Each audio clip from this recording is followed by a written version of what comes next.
අපි ඉස්කෝලේ යන කාලෙත් හොඳම ලස්සන ආදර කතාව යාළුවෝ අහනකොට කෝපන් කෙල්ල කියලා මට ඉතින් කට උත්තර නෑ. අපි දෙන්න කවුද කියලා තේරුම් ගන්න කලින් අපි දෙන්නගේ ජීවිත නිකම් වෙනවා. ආදරේ නම් එයා ඉන්නවා. ඒක නෙමෙයි අපි අත්‍තරම 10 වසරින් යාළුණා. A-levels කරනකන් ඒ ආදර කතාව කන්ටිනියු තියාගෙන හිටියා. A-levels ඉවර වෙලා රිෂාල්ට ඇවිල්ලා ටික කාලයක් යනකොට අපි වැඩි කරා. එයාට මම ගොඩක් ආදරේ කරා. ඒක ආදරේද ආශාවද මට තේරුම් යන්නේ පහු කාලීනව. මොකද අපි ආශාව තමයි ආදරේ විදියට අපි දැකලා තියෙන්නේ. ඒ කාලේ අත්‍තරම ආදරයක් කියන එක දන්නේ නැහැ, දැනෙන්නේ නැහැ. අපි අර දකින්න ලුක් එකට තමයි අපි ආදරේ කරන්නේ. ඒක ආදරේ නෙමෙයිනේ. ඒක පසු කාලේව තේරෙනකොට අපි දෙන්නම් පවරක්කු වැඩි.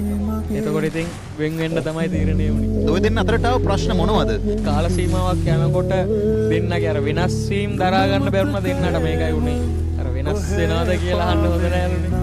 වෙනස් වෙනවා. ඒ වෙනස් වීම දරා ගන්න පුළුවන් වෙනවා. ඒක දරා ගන්න බැරිව තමයි අපි දෙන්න වෙන් වුනේ. අදටත් මම කෝල් එකක් ගත්තොත් කවදාවත් ඉරසකව කතා කරන්නේ නෑ. අපි දෙන්න මාර කෑරින් මේ පැත්තෙන්. ඒ වුණාට අර අපි දෙන්න කවුද කියලා තේරුම් ගන්න කලින් අපි දෙන්නගේ